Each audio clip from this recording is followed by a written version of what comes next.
Hello and welcome. I'm Dr. Barry Harker and you're listening to Life Learnings. My guest today is Mr. Julian Archer. Julian is the author of the book, Help, I've Been Blessed. It's subtitled, How to Stop God's Blessings from Becoming Curses. Julian is the founder of Faith vs. Finance, a global ministry working with affluent Christians who seek to be financially secure without becoming spiritually bankrupt.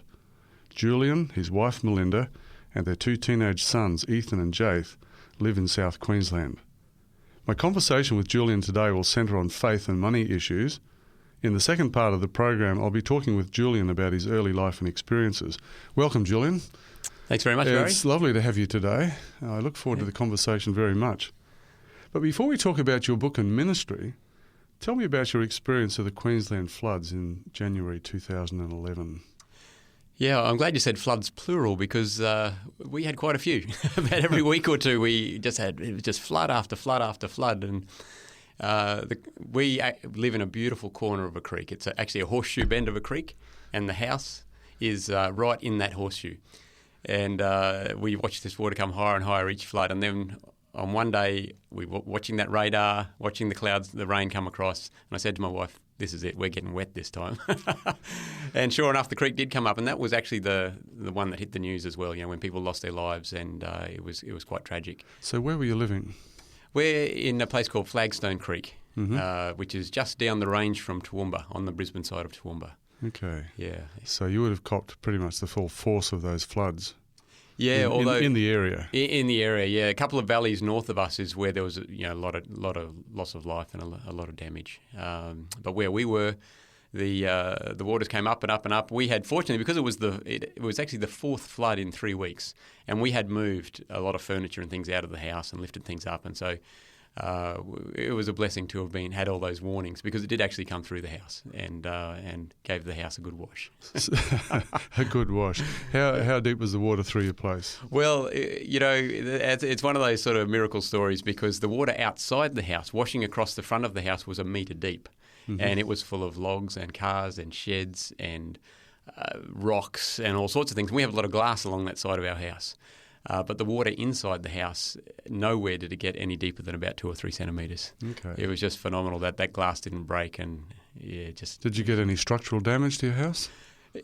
We got the garage door was pushed in, and the garage filled up to about 1 metre deep. But it's all on the same level, the house. So, you know, it was just a miracle that didn't come through the house. But structural damage, interesting question, because there were these big rocks and things rolling through the front yard in this metre deep water that was just roaring past. And when the flood had gone down, these big glass windows have got aluminium framing, and there were dints on the aluminium frames where logs and rocks and things had hit hard and you know, pushed entire window frames in and that sort of thing, but nothing had hit the glass. And if anything had hit the glass, it'd be a different story, I can tell you. Yeah. What was the impact on your family? We know that it was pretty devastating, very devastating floods, but what was the impact on your family? Yeah, look, we try to take a pretty positive view of things, and we believe that everything has a reason, you know, that things happen for a reason. And for us, we were new to the area. The house was brand new. It was four months old we'd been in that long. And then this flood came through and just washed everything. And it was amazing to see the community. It was about 2 o'clock in the afternoon that it was at its peak. And by about 5 or 6 that afternoon, there were people from all around the community in the house, and I was walking into rooms, watching people mop and clean up and all the rest, and I'd never seen them in my life because we were new to the area. And these people were just all there helping out, and I sort of had to walk in and say, hi, what's your name? And they'd give me their name. I said, well, my name's Julian, and hey, thanks very much, because this is my house. And that's how we got to meet the entire community, because they all just came around to give a hand. And it was really good. So as far as the family goes, we really saw the positives out of it, because it's to us, it's God's house. If he needed to wash it, he washes it, you know. What was the lingering impact on the community of those floods? Yeah, a lot of. I think it pulled everybody together, and I think that's a fairly common thing that occurs, whether it be bushfires or floods or earthquakes or whatever. Communities come together. That's when you start to see the human spirit really pulling together. You know, you can go for years bickering over politics and religion and, you know, whatever the issues are, but when tragedy hits, that just seems to disappear. So it was actually beautiful in the suffering and things that occurred. It pulled everyone together. But having said that, we were fortunate. We didn't lose any lives, but other families did lose family members. Yeah, that's the great tragedy, isn't it? Yeah.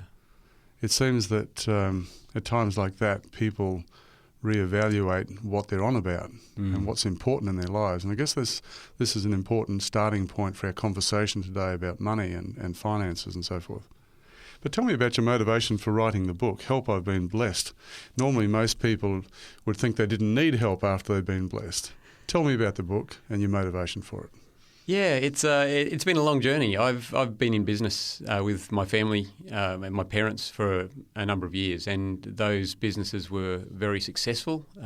We happened to run some businesses that people liked the products, and that led to a lot of blessings. I guess you'd say material blessings through the profits of those businesses, and we found more so myself, but found that the more that we were blessed materially, the more difficult it was to maintain our spirituality. Mm-hmm. So there just seemed to be this seesaw where, as our, I guess you say, affluence went up, our need for God went down. Now that's not true, but if God gives you everything you need, you're no longer going to be on your knees every morning saying, "Lord, please give me my next meal." And so when you're living in an affluent society like Australia, there is a tendency for people to forget God. And so the book itself, I got to a point where I hadn't been a Christian all my life, but since becoming a Christian, it had really changed my life. And it just, that's a whole other topic, but at the deepest heart level, it was just a wonderful thing that had come into my life. And I didn't want to lose that as the affluence rose. And so I sat down to try and nut this out and say, what's this all about, Lord? How can I be financially secure without becoming spiritually bankrupt? So this book has come out of your own personal experience. Very much so. Well, we'll talk about that a little bit down the track. But tell me about faith versus finance. Why a global ministry? Yeah, it didn't sort of start off as a global ministry, but I said to God, Lord, I'll go through any door that you open. I didn't realise he had so many doors. So it's only been running for a short period, but I've been out in PNG and the Solomons in the US. I've got trips to Vietnam coming up, another one back to PNG, different parts of the world. So the Lord has opened up different places to go and minister to people who are struggling to maintain their relationship with God during times of blessing. Yeah. So what's involved with faith versus finance? What's involved? What services do you offer? Look, a lot of it is running seminars and workshops in community groups, in churches, different places where people want to discuss this. In a couple of weeks, I'll be in a truck yard up in Brisbane, standing on a couple of old pallets, and there'll be a whole heap of blokes there around who they're looking for spiritual things. And so it'll be a bit of a speaker's corner thing, and they'll all be sitting around there and talking about life and blokey things and all the rest, and I'll just be sharing my journey with those guys. So it can vary from that sort of environment through to, your bigger churches and that sort of thing. So tell me about the impact that it's having. Yeah, it's we get a lot of wonderful feedback, even just this last weekend, running some workshops. People come up and share the impact that it's had on their lives, even just over a short period, or if they've read the book. And I had a guy come up to me recently and say, I had a flight booked. I've already booked my flight to another city to buy a helicopter next week. But from what I've heard and what you've been sharing with me, I realised there's better uses for that money. He was going to buy that helicopter as a bit of a thing for himself and a bit of fun and a bit of prestige, I guess. But he realised, no, there's greater needs in the world. So from that point of view, it's fantastic. But for me, in addition to that, I love it when people come to me and say, Julian, you've taken me back to God. You've got me back on my knees, and that's what I'm passionate about. Now, the book is very self-revealing. Lots of personal stories, anecdotes, experiences. Yeah. Why so self-revealing?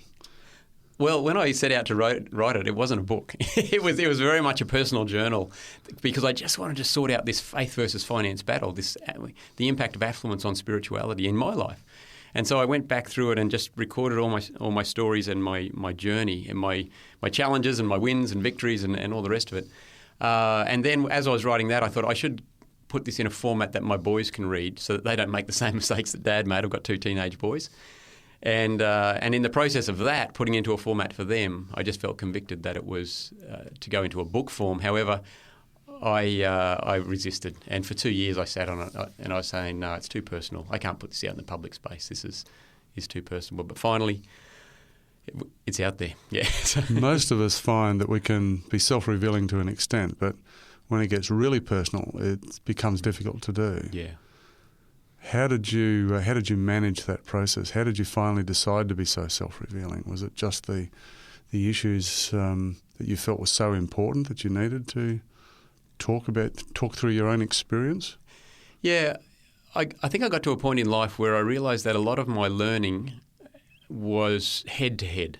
You know, It was information. It was sharing of information. Yes. And whilst that can get you places in life, I began to realise that it's actually heart to heart that changes a person and that really helps a person rather than just head knowledge.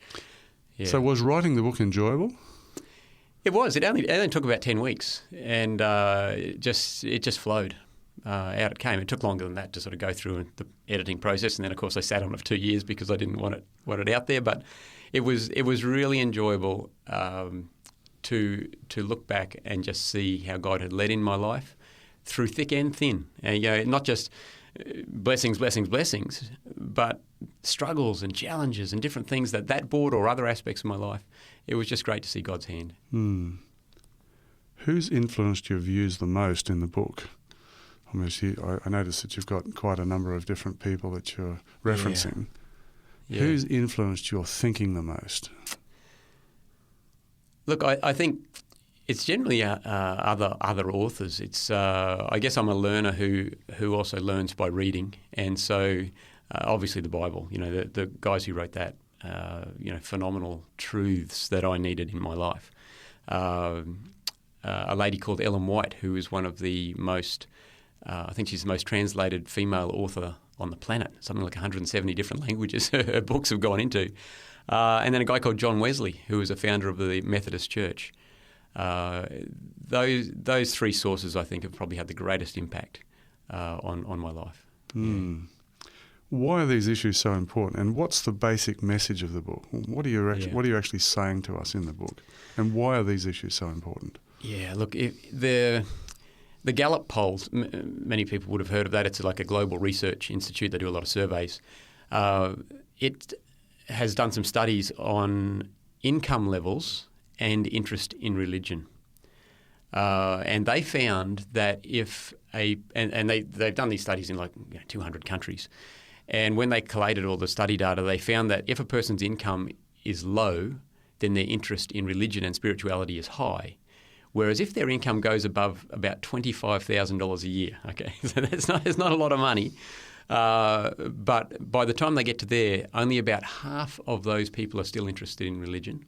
And once it goes higher than that, it gets less and less. And so, and when we compare that with data from groups like Credit Suisse, who study wealth worldwide, and we find that the richest countries in the world, most people, by far the majority of people in affluent nations, have no interest in religion and spirituality. And so countries like Norway, Sweden, Australia, Switzerland, Iceland, Denmark, in these nations, they're purely secular nations because by far the majority, up to 90%, in Sweden, 90% of people, if you ask them if religion plays an important part of their everyday life, they say no, it doesn't. And yet they're right up there in the top 10 richest adults in the world. Tease this relationship out a little bit. Why is that? Look, in a nutshell, we get to a point where we think we don't need God because we're no longer relying on Him on a daily basis. Whereas people in the poorer countries who have low income levels, they're relying on God or their gods, religion every day. And so when you ask the survey questions in those countries, over 90% are saying yes. So it's like a seesaw. As affluence goes up, spirituality or interest in religion goes down. It doesn't have to be that way, but by far the majority of cases it is. My own brother who lives in Canada, works in a company, a consultancy, which goes in and tries to sort out messes in Christian families, particularly affluent Christian families, where the pursuit of business success might have led to alienation within the family, alienation from kids and so forth, to go into those families and to do business plans, succession plans, and philanthropic plans to try to sort out the messes that the additional affluence has caused within the family. Yeah. So I can see that that's obviously an issue in Western societies. I don't imagine there'll be too many consultancies like that in the poorer countries. No, that's right. But it's a crazy thing. People say, why would affluence, why would living in a nice nation affect us so negatively? I was down in Sydney here a couple of months ago, and I missed a flight, and I had to wait in the waiting lounge there for the next flight, and ABC News was on, and I had just realised I'd just come across the latest data about this seesaw, of faith and finance, and one going up and the other going down. And I had found in the Credit Suisse research that Australian adults are the second richest adults in the world. And that sort of surprised me because I'm an Australian adult, and I thought, man, are we really, is that really us? And Switzerland was at number one. That was probably no real surprise. But then I was watching this ABC News, and they were giving a report on antidepressant consumption around the world. The second highest consumers of antidepressants in the world? Us, Australia. And it's like, that just doesn't make sense. Why is it that when we're so blessed with so many things around us that we're having to pop pills to try and stay happy or to try and not be sad? It's just, it's one of those crazy things. So this issue is a serious issue for Christianity, certainly in the West, from what you're saying. How do we find the balance? How do we strike that balance between affluence and spirituality? Yeah, look, from a Christian point of view, the seesaw comes into effect again, and it's very simply, as our affluence goes up, our knees must go down. And that's the secret. We've got to be on our knees more, staying close to God, maintaining that relationship with God, because it's not going to be a natural thing for us to be crying out to God when He's given us so much that we don't really need to cry out to anyone. Now, there's a text in the Bible that we should discuss briefly, and this is 1 Timothy chapter 6 and verse 10. Yeah. And it says, "For the love of money is the root of all evil, which while some coveted after, they have erred from the faith and pierced themselves through with many sorrows." So we see here that it's not just the money that's the issue, it's the love of the money, because we can do good with money. Yeah. Money in itself is not bad. Yeah, that's right. So what's the issue here? Is the text telling us in essence that it's the love of money that's the problem? Yeah, I found in my personal life, which is illustrated on the front cover of my book, where that I filled my heart up with the money or with the blessings or the material things that I was surrounded with. Mm-hmm. And I became more interested in the gifts than in the giver of the gifts, in God. And I started to store up my treasures, here on earth, whether that be building company structures or building investment portfolios or whatever it was. And they, we think we own stuff. And I used to think, I own a lot of stuff. But then I came to a point in life where I realised I don't own it. It owns me. The more stuff I had, the more time it took to care for it, worry about it, insure it, all these different things. And I ended up being owned by all this stuff. So it's just interesting that the way we look at life is often directly opposite to how it really is and how it should be. Now, I'd like to talk with you about how we actually find that balance in a very practical way. You've talked about knees going down as our affluence goes up. But I'd like to take you back to your journey and ask you to tell us your journey in a little detail, and then we might come at these issues from your own personal experience. Yeah, sure. Well, you just mentioned that text out of 1 Timothy 6, and it's talking about the love of money, the root of all evil. If we go over a few more verses, we actually see one of the solutions. We see one of the antidotes or the cures for what we might call affluenza. We've got this bad case of affluence. I've got to take something for it. And that cure is given a few verses on, where the author says, for those who are blessed, tell them they've got to share it around. They've got to give it away. And you find that as you give, it starts to cure the selfishness. Because you're blessed when you give. It's if you give something and you do it personally, and right there you get this real feeling of, hey, that felt good. That was a real blessing. I'd like to do that again. And so that's one of the cures that we found. It's not the entire solution, but I found in my personal life that giving really helped to cure some of that selfishness.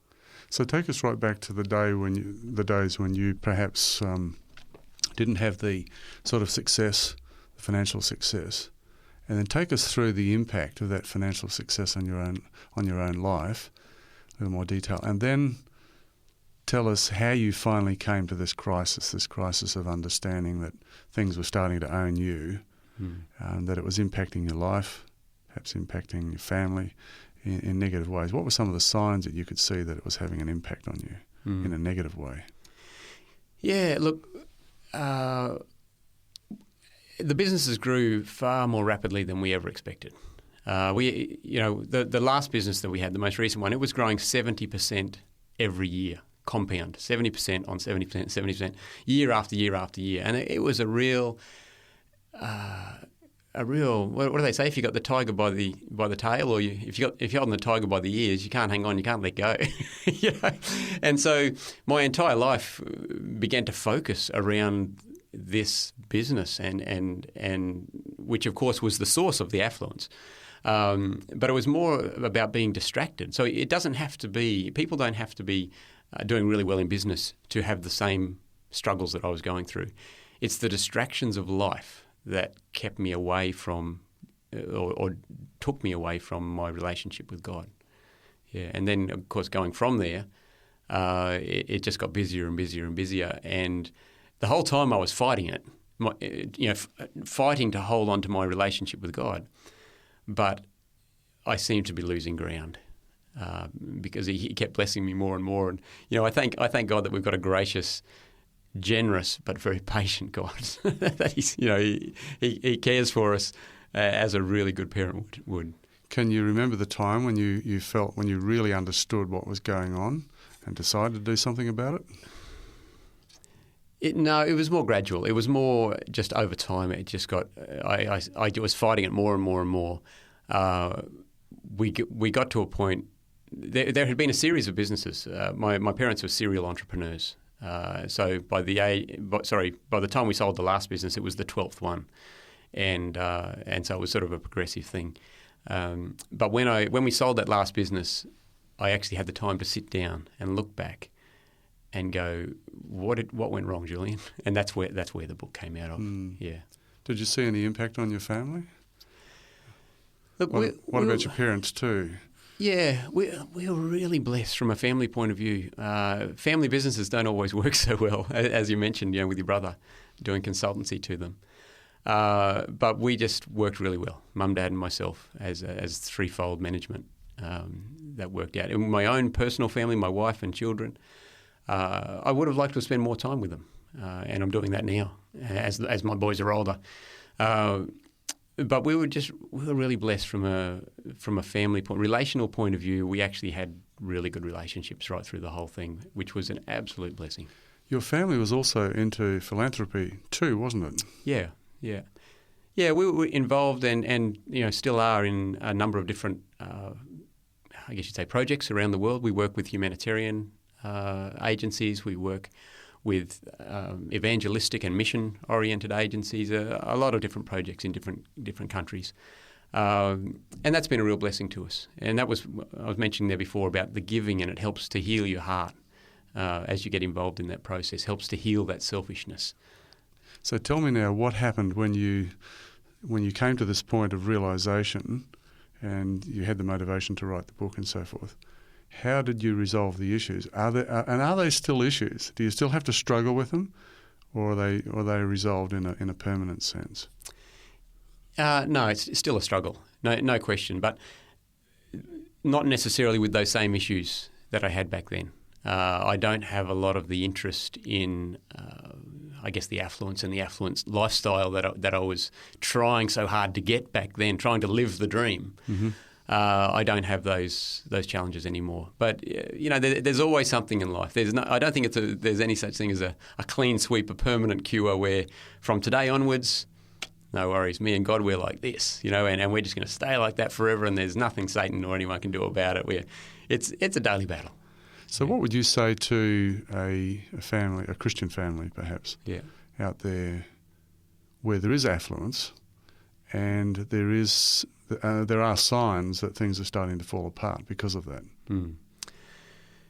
It really comes back to getting that relationship back with God, because you can do a lot of things. You can say, oh, well, we're going to take the kids on a mission trip and hopefully that'll stop them being so selfish, or that sort of thing. But and that can work sometimes. These are things that I'm not saying don't do them. I'm saying, yeah, absolutely go for it. But ultimately, it's about a change of heart. We've got to have that change of heart.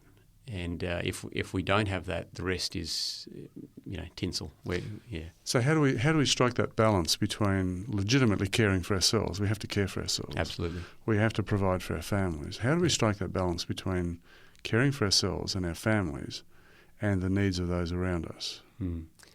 Yeah, I guess you could say it's a delicate balance, but at the same time, it comes to an understanding of a difference between wants and needs. I often joke, one of my boys or somebody will say, oh, I need this, Dad. I need a new pair of basketball shoes. And I say, is that need with an N or a W?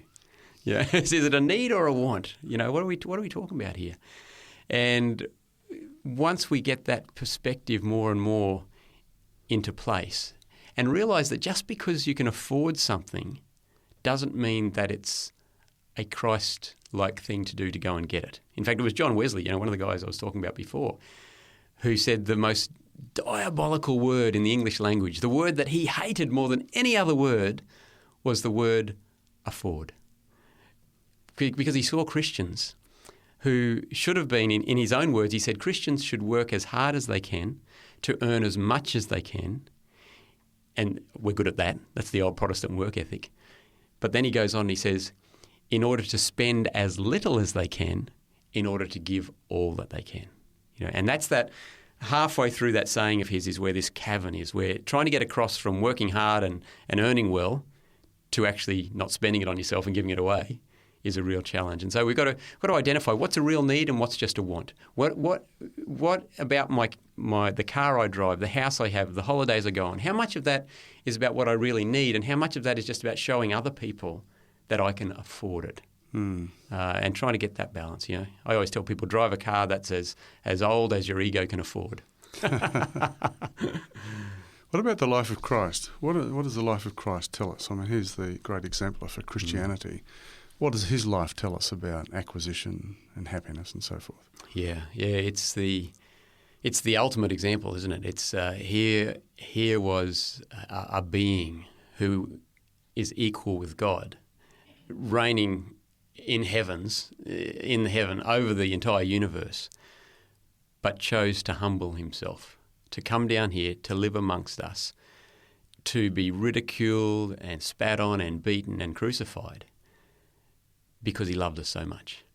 To me that is just an earth-shattering concept, because it shows me how I'm meant to live. And when I then next go to the shop or plan my next holiday or my next acquisition or whatever it is, and I know in my mind that there are people in need, and I look at the life of Christ, I end up buying something very different to what I might have thought I was going to buy in the first place. Or so it really is life-changing. Once I began to understand Christ's example in this area of choosing to serve others ahead of yourself, that's really started to change things. Well, he had his priorities were that if you were serving, that was the avenue to greatness. It wasn't lifting yourself up above others. Yeah. And I'm just wondering whether this inversion has something to do with what's happening in our own society, where those principles of putting others first seem to be not really at the essence or the centre of our civilization, our Western civilization, which is very acquisitive in its habits. Yes. And so sometimes there's a veneer of Christianity in our society, But the essence really is the economy is king, that everything runs around the economy and so forth. And I'm not decrying the fact that we need to have a prosperous economy to do good things and to have good lives. Yeah. But it seems to me that sometimes we place it in a position that actually works against us and our quality of life and our spirituality. That's right. Yeah. Yeah. Now, if people wanted to access you, wanted to talk with you, wanted to access your services, wanted you to have a come and speak to them or to a group that they're functioning with, how do they contact you? Yeah, look, the easiest way is just to jump on Google. Good old Uncle Google, he knows everything. You know? So if they just Google Julian Archer, Faith versus Finance, that'll take them straight to the web page, and all contact details are on there. I noticed when I just checked your website out, you had quite a number of things that people could take off the website as well. Yes. They just wanted to come in, have a look and see what sorts of things that they could take away from it. Yeah, there's a lot of resources on there. There's video clips where I talk through different things. There's small group discussion guides if people want to open this conversation up amongst their friends or some other community group.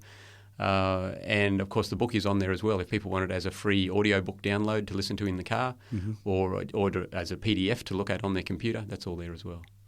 We'll go to a break now. When we come back, I'll be talking with Julian about his early life and experiences.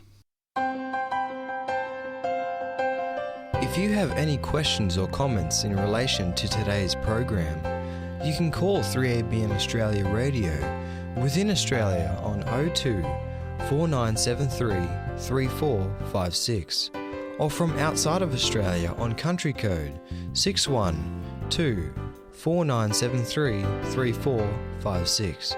Our email address is radio@3abnaustralia.org.au. That is radio at the number 3 ABN Australia, all one word, .org.au. Our postal address is 3ABN Australia Inc., PO Box 752, Morisset, New South Wales 2264 Australia. Thank you for your prayers and financial support.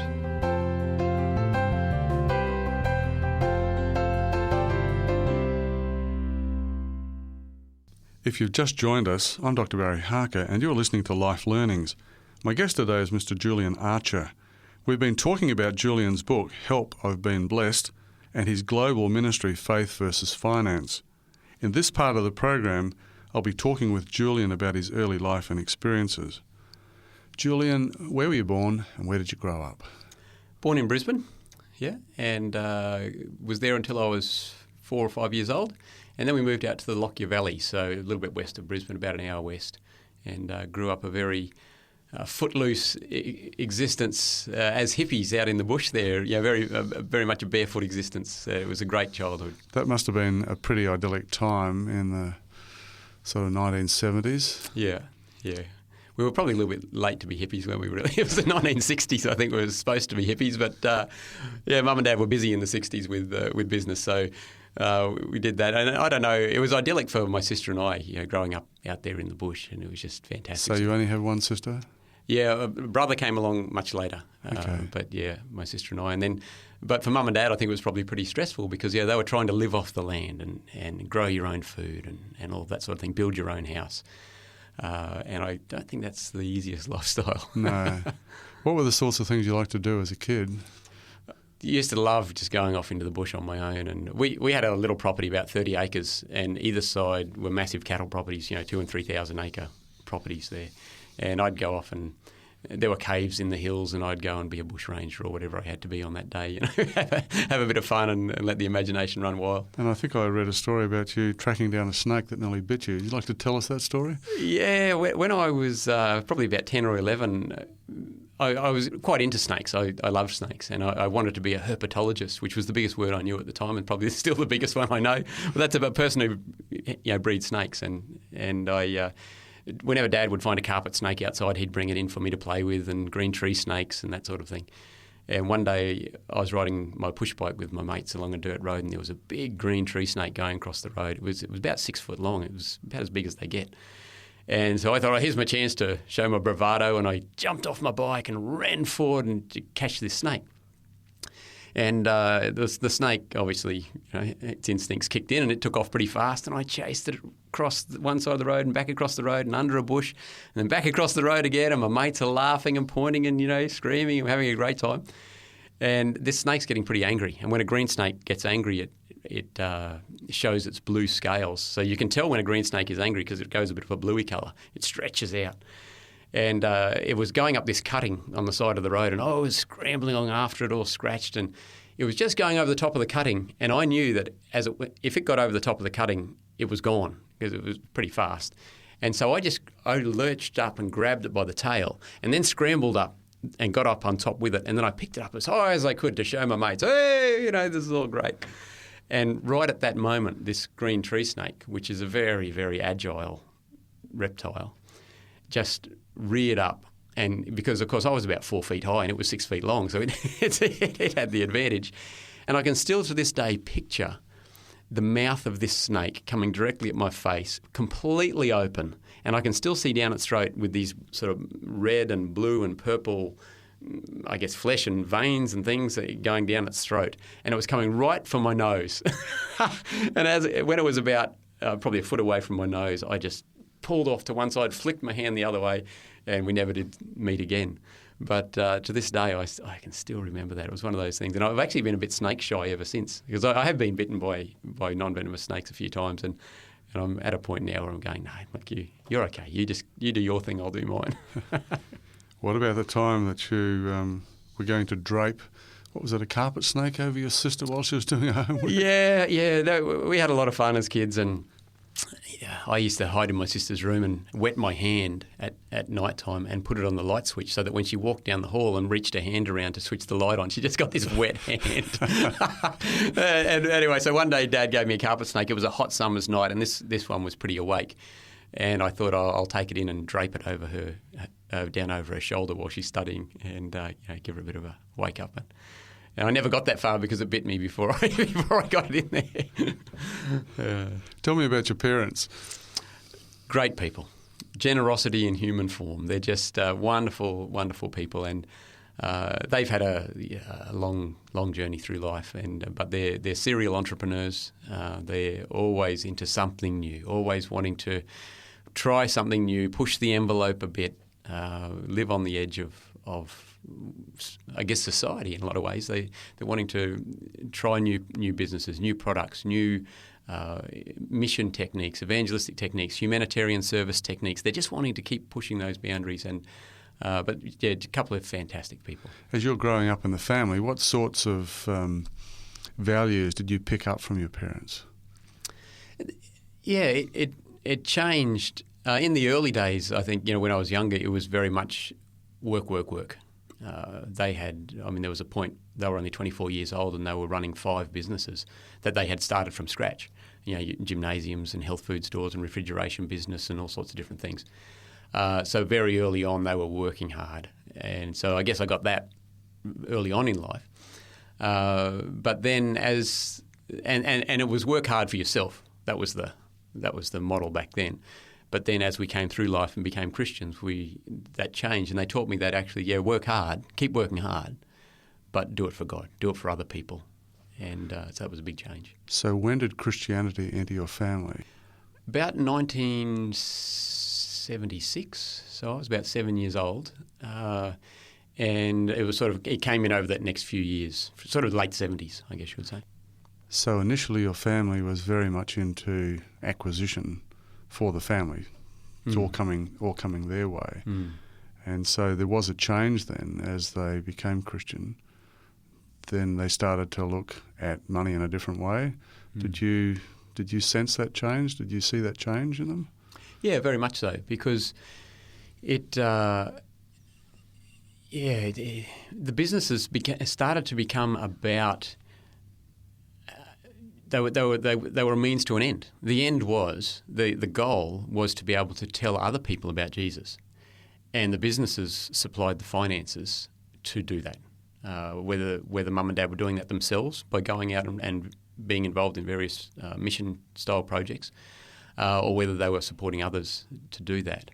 And it was very clear. I would come to Dad when we were running some of our bigger businesses, which, Some of them were offices in other countries and exporting to 25 countries around the world. And I would try and give him a financial report of how things were going. And if I gave him more than about an A4 page of numbers per year, he'd be like, "Don't waste my time, Julian." He just had no interest in money. It was such a phenomenal turnaround from, I guess, earlier days in business to the point where he literally had no interest in money. It was an eye opener. This was a guy who, had he advertised, Mum and Dad, had they advertised their assets, they could have made it onto some of the rich lists and stuff in our state and that sort of thing. And he just had no interest. And to this day, he has no interest in money other than, how can I use this money to serve God? So the impact of religion was quite profound on their attitudes to money in the family. Yeah. What about your own personal conversion and experience? Yeah, when we came into the church, so going back to 1976, I'm about 7 years old, and we became Christians, learned about God, and that changed a lot of things in our family. So it wasn't just about money. There was I won't go into all the details, but the whole lot of different aspects in the family that changed at that time. I then learnt more and more through my early teen years, into my teenage years, and finally came to a point of conversion when I was about 18. And I finally realised that, I realised what God had done for me, what Jesus had done for me. I began to understand, I guess in a very limited way, but I began to understand the conflict that is going on between good and evil at a universal level. And I chose which side of that I wanted to be on. I wanted to be on Jesus' side because of what he'd done for me. But then from there, I guess I lost that first love as businesses went crazy and I got distracted in a lot of different ways. I lost that relationship. Not completely, but it was certainly diminished and weakened. So what were your ambitions around this time? Did you want to go into business? I know that you actually went back to study. Yeah. You went to study. Yes. Yeah. Tell us a little bit about that time of transition. Yeah, I did a teaching degree. I wanted to be a high school teacher. I wanted to work with young people and teach them about Christianity and that sort of thing in their lives, because it had changed so much in our family, changed our family so much. I wanted to share that. But I graduated from a teaching degree on a Sunday, went back into business on the Monday. And so as much as I loved being in the classroom when I was learning how to teach, business drew me back. And I believe that God wanted me there. That was where he wanted me to be a businessman, more so than a teacher. And looking back, I can see that clearly now. But it was very distracting. Where did you meet Melinda, your wife? In Murwillumbah, North New South Wales. So tell me a bit about that. Yeah, look, my dad always said to me, Julian, when you're looking for a wife, don't go to the cities because, son, you can't afford those girls. I sort of understood what he meant, but I thought, oh yeah, whatever. So I went bush, I went out in the country looking for girls, and so I ended up in Murwillumbah, and I saw Melinda, and that was it. I knew, without having even spoken to her or anything. As soon as I saw her, I said, that's the girl. And my mate knew her, and I said to him, who's that? And how old is she? I was about 21, and I was thinking in my head, if she's 17 or more, I'm going for it. And he said, she's 17 and don't even think about it. She's my boss's daughter. and I ignored him. And it was, a beautiful relationship began. And to this day, we just have an absolutely fantastic marriage. Yeah. Tell me about your boys. Two great guys, 14 and 16. The youngest one is 6'1". He's taller than me. And he likes to remind me of that on a pretty regular basis. My oldest boy, Ethan, is a very talented artist, and he's very much... We keep telling him he was born in the wrong century, because when other guys are going out and buying iPads and all the latest technology, he'll save up and go out and buy a 100-year-old typewriter that he can do up and try and type his letters and assignments on this old typewriter. And so he's an artist, a calligrapher and all that sort of thing. Loves museums, Whereas my youngest boy, he's the social one. He just gets out there. He loves nature, loves being outside. So the guys are chalk and cheese, but man, they're just both great guys, and I've got a lot of hope for how God can work with them in their lives to serve Him. What about Melinda? She's a teacher, isn't she? Yeah, teacher again by degree, but she hasn't actually taught a whole lot. She taught last year because the local school needed someone to fill in after somebody else had left. But she's been really blessed to be able to be a mum to our boys and a fantastic wife. And she's just one of those ladies that, in the Bible there's a chapter called Proverbs 31, and it talks about this ultimate lady. And that's Melinda. I tell her that all the time. And so that's just been a huge blessing in our family. She's the rock. And I think the dad's supposed to be the rock, but in our family, Melinda is the rock. Now, what was the philosophy that underpinned the beginning of your marriage? Yeah, look, we were in a meeting once, and there was a guy there who was about 80 years old. And we didn't know all this at the time. We spoke to him later on, but he was about 80 years old. And he had lost his wife when he was 30 in an accident. And so for the last 50 years, he had not remarried. He had just lived a life of service. He was very much involved in mission. He only passed away a few years ago at 98 years of age. But up the front, the speaker said, "Who knows what love is?" And immediately this guy's hand shot up. And it was just so fast. I mean, if someone says to me, "What's love?" back then I would have gone, "I don't know," or "Let me think about this." It's one of those really deep philosophical questions, and there's been reams of information written on it. This guy's hand shot up and he said, "Love is a keen desire to ensure the happiness of another person." And we were both sitting there. We weren't even married at the time. We were about to get married. And we looked at each other and we thought, that's pretty simple. Love is a keen desire to ensure the happiness of another person. And that has been the principle of our marriage. So basically, from a marriage point of view, I spend my days trying to keep Melinda happy. She spends her days trying to keep me happy. And it's fantastic.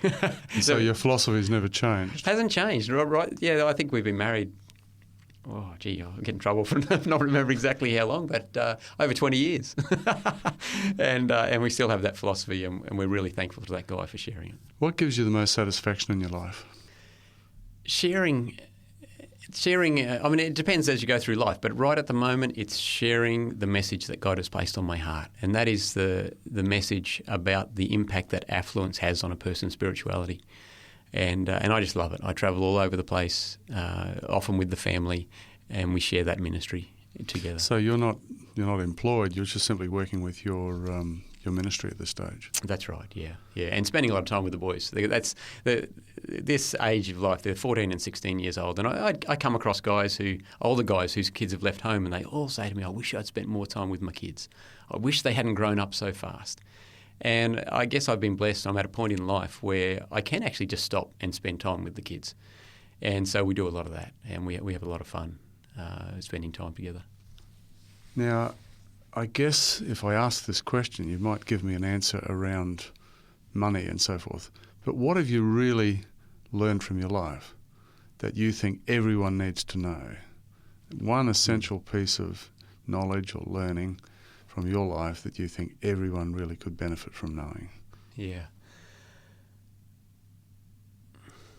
Look, if there's only one, there's really only one piece of advice. Looking back on my life. And it's still a work in progress, yeah, isn't absolutely, it, really? yeah. I hope I'm not even halfway. I'm having a quarter-life crisis, No, if there's only one thing to put it down to in my life, it's get to know Jesus, because the change that came about in our family, in my life personally, in the peace that brought to my life, in so many other different aspects of life and lifestyle and relationships, financial things, just so many different ways. That's it. That is at the core of all of it. And so there's other things I've learned, but ultimately, if I could give somebody that one piece of advice, get to know Jesus. He is enough for any problem, any issue that a person has. He has the answer when we dig deep and seek for it. You Do you have a favourite passage of Scripture? I do. It's changed over the years. You know, as we go through the seasons of life, we have different things, and the Bible can speak to anybody at any stage of life. For me, at the moment, my favourite one is actually hidden away in a place that people rarely look. It's in Ezekiel, Ezekiel chapter 36, verse 26, and it says in there that God will, if we let Him, if we ask Him, He will give us a new heart. He will take our heart of stone and give us a heart of flesh. And basically that's a heart that will love other people. It's a heart that is filled with generosity. It's a heart that doesn't look out for itself as number one anymore, but looks out for other people and what their needs are. So for me, at this season of life, because I went through a season where I really needed a new heart, and I guess I've had a heart attack, not a literal one, but I guess it's like a person who's just had a quadruple bypass. There, you say, "What's your favourite operation you've ever had?" Well, it's the one that gave me new life, and for me, it's the new heart. It's given me a new life. I guess that's a really important verse, isn't it? Because we see so much hatred and destruction and variance, dissension in our world, that if we could just simply change the hearts of people so that they were looking out for other people and not just out for themselves or for their own movements or interests and so forth, then we would have a much happier world. Absolutely. And I'm just wondering now whether you would like to close our conversation today with a prayer, and maybe with a specific reference for those people who had to struggle with these issues that we've talked about today. Sure. Dear Heavenly Father, Lord, we come before you this morning with grateful hearts. Lord, you have you've blessed us. In my own personal life, Lord, you have taken me from darkness to light, and I thank you for that. And Lord, I just pray that if there are other people out there at this time who are struggling in the darkness of broken relationships or financial struggles or health problems, whatever it is, and they're in that dark place, Lord, I just pray that you will touch them and that you will give them that glimmer of light, that glimmer of hope, and that they will then walk through that door and see the beauty that you have prepared for them, that they'll find ways to draw nearer to you and to get to know you better, is my prayer in Jesus' name. Amen. Amen. Thanks, Julian. Lovely to talk with you today. Thanks, Barry. And all the best for the future. Thank you very much. It's been a pleasure. I'm Dr. Barry Harker, and you've been listening to Life Learnings. Remember to tune in again next time as I speak with another fascinating guest. Bye for now, and God bless you and keep you.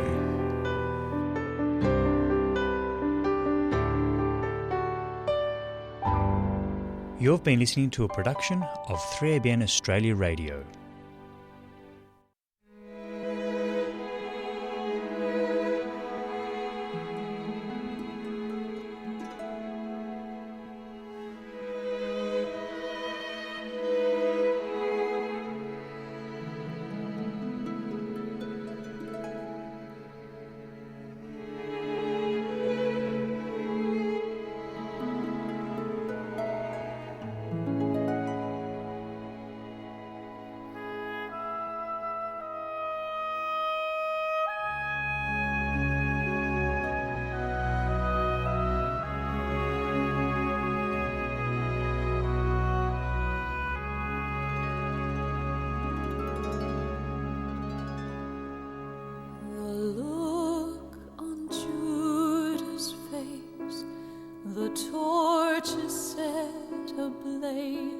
The weapons drawn and raised, the chill of night, the friends who fled in fear, the sound of Peter's tears, the way the people cheered, crucify. A nightmare coming true before your eyes. What was it that was going through your mind? You thought of us, every one of us, and all your love for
You raged against the silence in the sky. But when you asked for God to tell you why, you thought of us, every one of us, and all your love for us caused you to stay. You could have spared your life and still had paradise. But even when the pain we put you through became too much, you thought of us. And on that Sunday bright, so full of love and life, with angels left and right to take you home. But first, you had to find someone to share the joy in you. And who on earth should be the first to hear the news? You thought of us,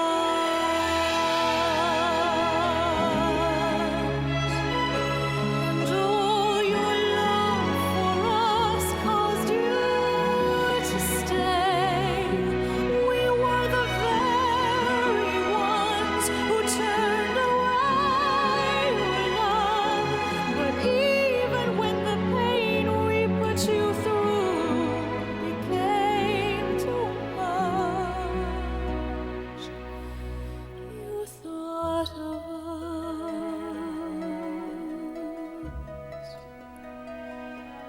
You thought of us.